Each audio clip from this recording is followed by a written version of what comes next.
because in these places where nitrate is consumed by microbial denitrification, the isotope ratio is enriched. And the reason is that the microbes, in the process of consuming nitrate, they preferentially consume the light isotope. And when that nitrate gets enriched, it upwells to the surface ocean. It gets taken up by phytoplankton, and if they take up all the nitrate they are given, then they rain down exactly this isotope ratio all the way to the seafloor where it can be recorded in the sediments. So we can look for something in the sediments that looks like high rates of denitrification, then low rates of denitrification, and then high rates of denitrification again. And that's exactly what they found.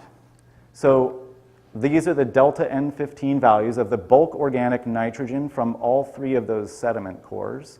And here's some data that's more recent from an actual sediment trap off of Santa Barbara from Bob Thunell that does the same thing. So there was initially a high delta N15 indicating rapid rates of nitrogen loss. Then the actual real world went into lower delta N15, and then it bounced back again. Okay. Now, that provides some confirmation that those older model simulations were doing the right thing, but we can even do more. We can test that it was doing it for the right reason. Here's the sediment cores again, and here's the model. So we've already seen that they're doing qualitatively the same thing. We can also see that they're doing it in the same way. So if we go to the actual data of the real world, we find that the delta N15 was high when the thermocline was shallow. The depth anomaly is negative. And it was low delta N15 when the thermocline was deep. And in the model, which knows nothing about any of this data here, it has that almost exact same relationship. Okay. Now, this would only comfort me because it confirms a model prediction, except that it should excite you because you can go much further back in time with sediments than you can with a model. Okay? Model has to know what the winds were and all this other kind of stuff that we will never know.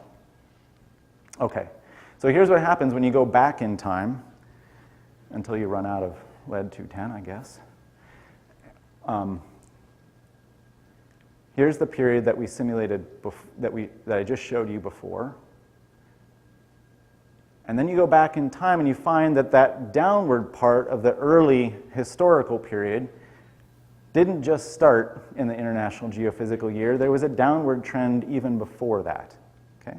Now, to the best of our ability, we can also try to reconstruct what the thermocline did, that measure of how much upwelling there was.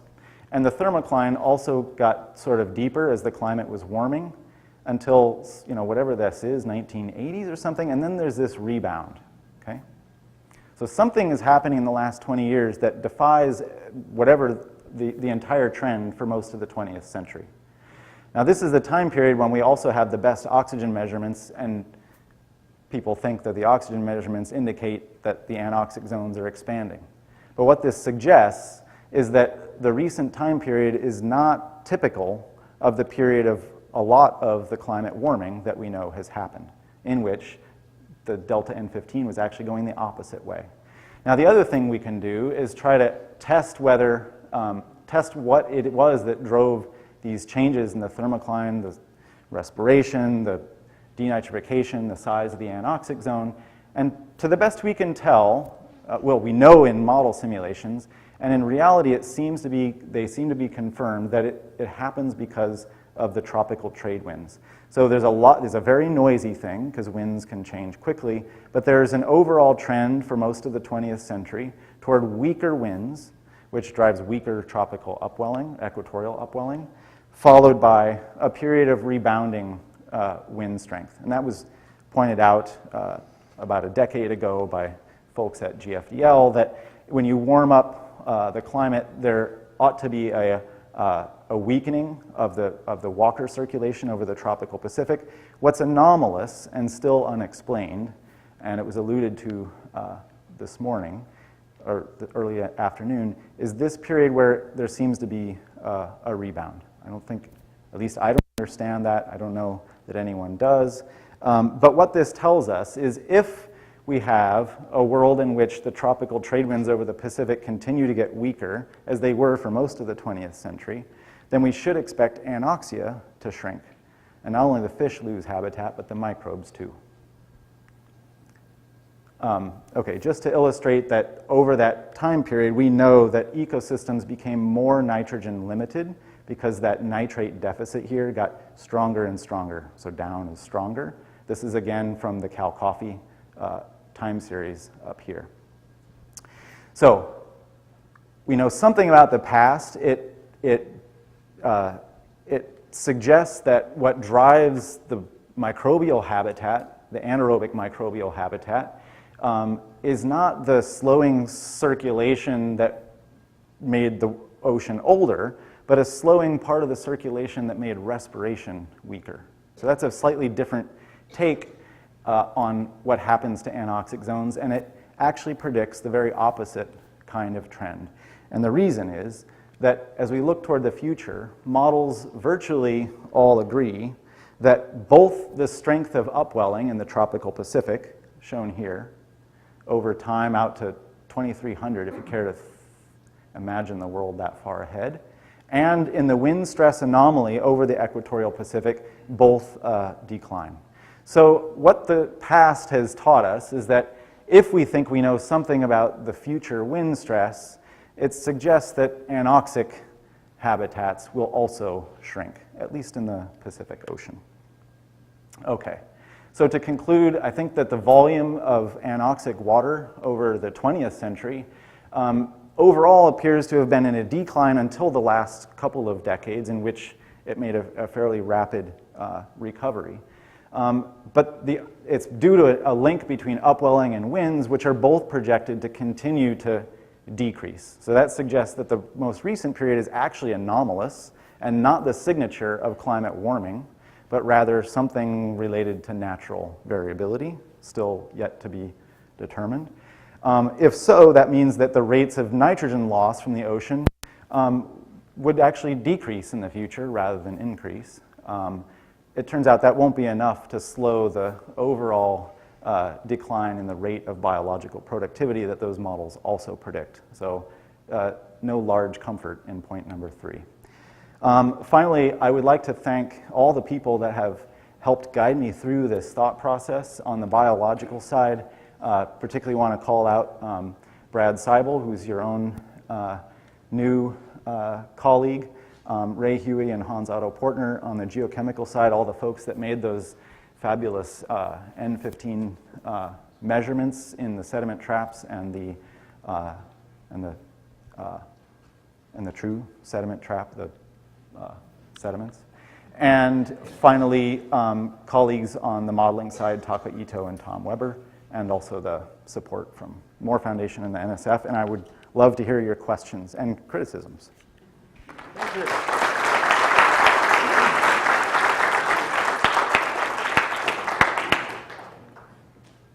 Questions? I'm just curious about the sediment cores as you go further back in time. Is the preservation of that nitrogen signal going to be affected by if it's anaerobic or not, or you're going to have biodegradation issues and so forth?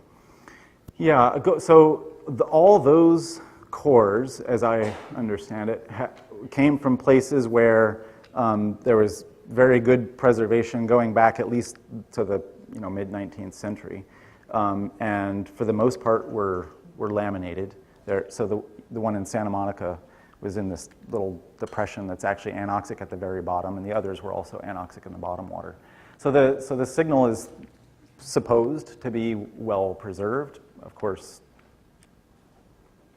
we don't really know, but I think it probably, and going back, who knows?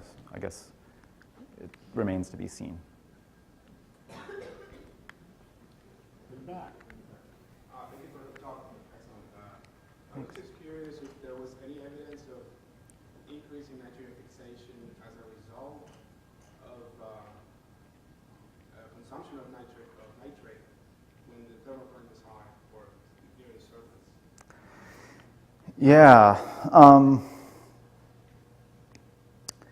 There is some evidence that was recently published from a coral off in the deep water off Hawaii, several hundred meters depth, that is supposed to reflect the delta N15 of the sinking particle flux at Hawaii, which bears a pretty clear isotopic signature of nitrogen fixation. And the record was relatively coarsely resolved relative to the records I've shown you here, so we don't know quite the relationship between them.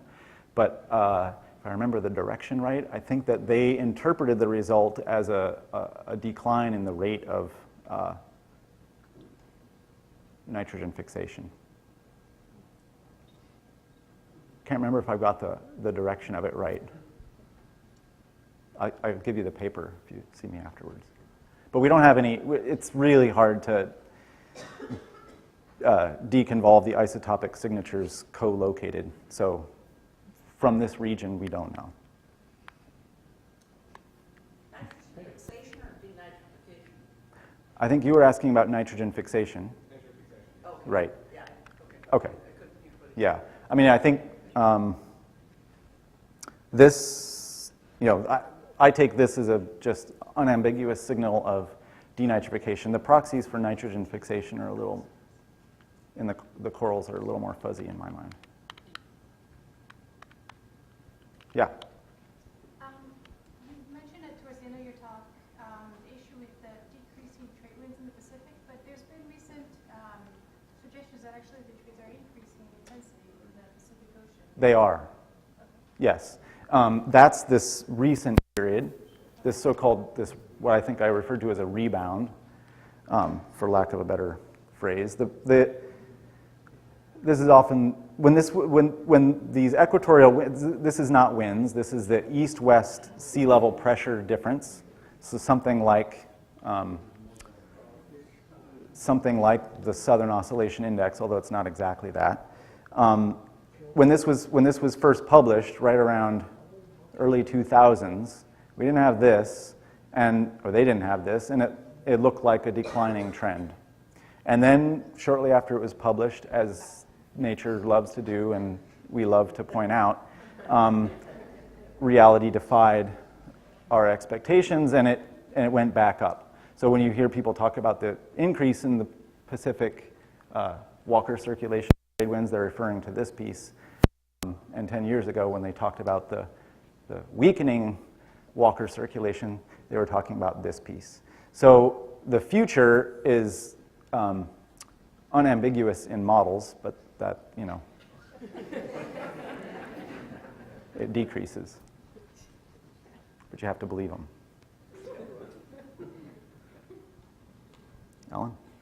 In those early pictures where we are looking at this metabolism in different organisms, and everyone seemed to have about the same numbers. What kind of surprised me was that for the terrestrial things, there didn't seem to be a difference between warm-blooded and cold-blooded things. I kind of thought that there would be a difference, or is that something in the index that I don't understand? Oh, you're referring to like the mammals that the terrestrial. Yeah. No, there's no. As far as I recall from that compilation of data, there's no significant difference between the taxonomic group. That is, the range among mammals is about as wide as the range among birds, and they're basically overlapping ranges. Not like Yeah. reflects that the resting metabolic rate could be, the magnitude of it could be very different between those different groups. It's the ratio you're looking at. It's only the ratio. That's right. That's a very important point. It's always this ratio of active to resting. So the resting rates vary all over the place. Like, reptiles are. I simply thought that if you're warm-blooded, even if you're sitting still, you're still working hard to keep warm, right? Well, depending on whether it's warm or cold outside. But whereas if you're a lizard, I thought you would just be resting and you wouldn't have to put in any energy to keep up your body temperature. So I had thought that the ratio might be different for them. But so Yeah. Well, the cold-blooded things that I am aware of in those studies, mostly reptiles, they have this crazy metabolic curve that's extremely low until they eat something, and then digestion, and then right. So you're averaging 0 and some huge spike over time, and you get 3 times 0, or 3 times the resting rate. It's really low value, so I was thinking, they're just sitting there not doing anything, and they're really Right. So indeed, if you ever Yep. that's it. Then Yep. So was it the lizard that got up to 7? Just curious. I don't remember. Don't remember. 7 was an outlier. Well, one more question. I have two questions actually. So I like both parts of your talk and very exciting. So in terms of the second part, my question is, there indeed a very beautiful story there showing this changing of anoxia zone versus the biological production.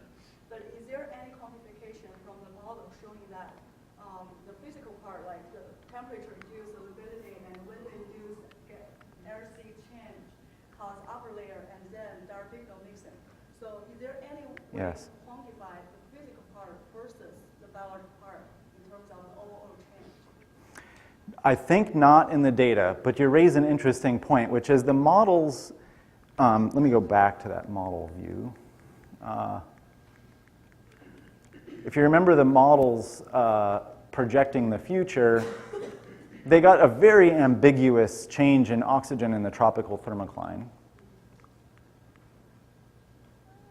Here. And if you were to look closely on my computer screen, you'd see it actually gets slightly pink right there where that anoxic zone is. Some of the models, but this is an average across a bunch of models, some of the models show an increasing volume of anoxia, and some of them show a decreasing volume of anoxia. And the reason why, it's a very subtle thing in the models, and the reason is basically this, that there's a very close balance between this term, which solubility drives oxygen down, and this term which reflects what we call the apparent oxygen utilization, the time-integrated respiration, which also goes down. And if the two things go down exactly the same way, oxygen doesn't change at all. So these are relatively large changes, but they're very similar and of the same sign, which means that they cancel out. And models have different exact balances between those. Now, there's yet another interesting twist, which is that it appears that the reason why models mostly get this going down is they get a decline in respiration because upwelling is reduced, but they also get a reduction in age. Exactly the opposite of what you'd expect, right? You think, well, if you slow down the circulation, everything just gets older. But it's the process that you highlighted, which is the diapycnal mixing. So if you upwell more slowly, it means that it's easier for young surface water to get mixed down against that slower percolating upwelling, and the age actually gets younger. So it's some combination of respiration and age getting younger that causes those models to allow oxygen back into the thermocline. Now, I don't trust those models to do mixing right. So my feeling is that it's really, at least over the historical record, I think it's almost all been respiration. And the model simulations we did that reproduced the sedimentary record, it was clearly all respiration, and it wasn't this youngening thing. But in climate models that don't control spurious diapycnal mixing that really shouldn't, that's numerically artifactual, they get a big age effect, and I'm not sure I believe it. Mm-hmm.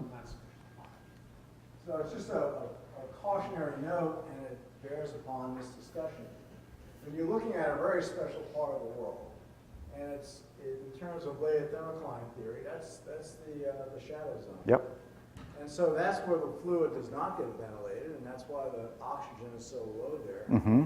And so in these different models and under different climate scenarios, if you just move that a little bit, you're going to completely change the oxygen structure. And so it's...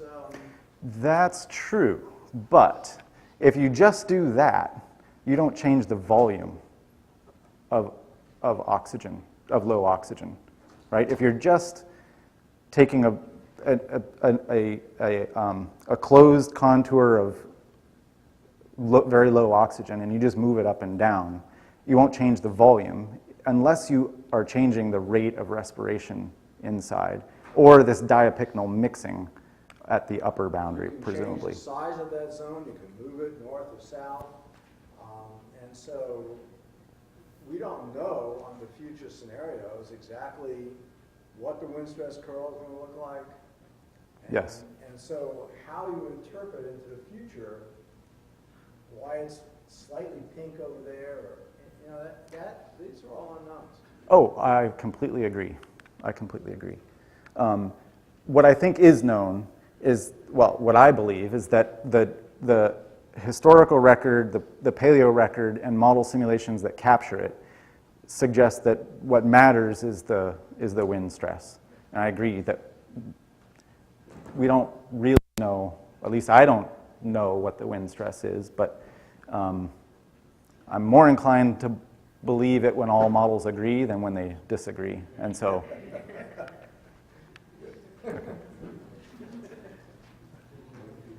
well, I want to take this opportunity to thank all of our speakers the last 2 days, and those who helped to pull this off.